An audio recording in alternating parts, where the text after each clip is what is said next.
Quality और consistent performance के लिए सिर्फ सिल्वर पंप। टॉप क्वालिटी और कंसिस्टेंट परफॉर्मेंस के लिए सिर्फ सिल्वर पंप, नाम याद रखना। मी मागे स्वातंत्र्यवीर सावरकरांबद्दल राहुल गांधी जेव्हा वयातसारखं बोलले त्यावेळेला म्हटलं होतं की त्यांच्या आईनी सोनिया गांधींनी राहुल गांधीच्या जिभेला चटके द्यावे, म्हणजे पोरगा असं बोलणार नाही।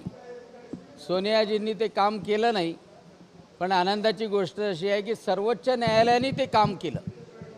सर्वोच्च न्यायालयाने सांगितलं की स्वातंत्र्यवीर सावरकर कुठे, आपण कुठे, स्वातंत्र्यवीर सावरकरांवर बोलण्याची तुमची लेवल नाही, मराठीमध्ये म्हणतात लायकी नाही।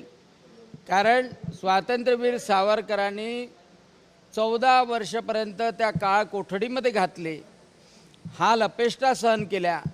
स्वातंत्र्य मिळवून देण्यासाठी क्रांतिकारांचं, स्वातंत्र्यवीर सावरकरांसारख्यांचं मोठं योगदान होतं आणि म्हणून कोणत्याच देशभक्त स्वातंत्र्यवीराच्या विरोधात असं उथळपणे बोलू नये हे सर्वोच्च न्यायालयाने म्हणजे चांगल्या तऱ्हेनं कान टोचले आपण म्हणू शकतो।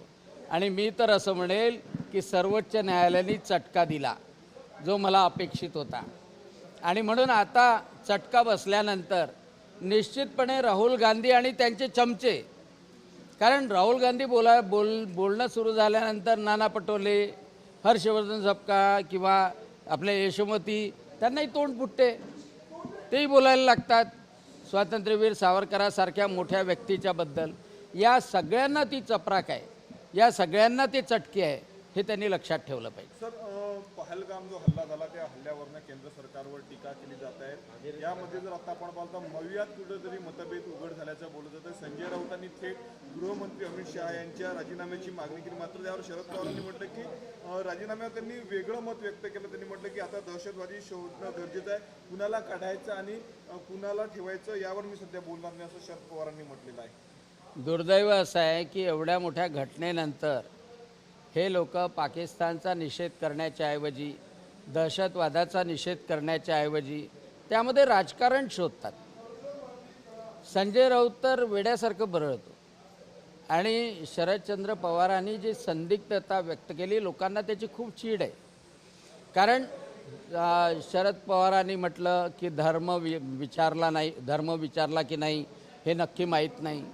अरे जेव्हा त्यांचे स्टेटमेंट येतात, त्यांच्या मुलाचं बायकोचं वारंवार त्यांचे वक्तव्य येतात, त्याच्यावर जर तुम्ही विश्वास ठेवत नसाल तर मग कठीणच आहे। आणि म्हणून अशा गोष्टीमध्ये जे देशाच्या विरोधात आहे त्यावर कोणीही राजकारण करू नये।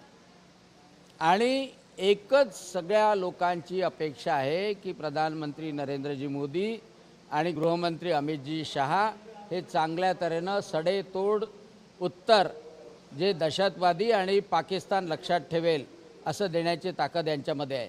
आणि ते त्यांनी करूनही दाखवलं की आता जो डिजिटल स्ट्राईक केलेला आहे, पाणी बंद केलेलं आहे, जे पावलं उचललेले आहे, सगळ्या जगाचा पाठिंबा या दहशतीच्या विरोधात सगळ्या जगाचा पाठिंबा मिळवला।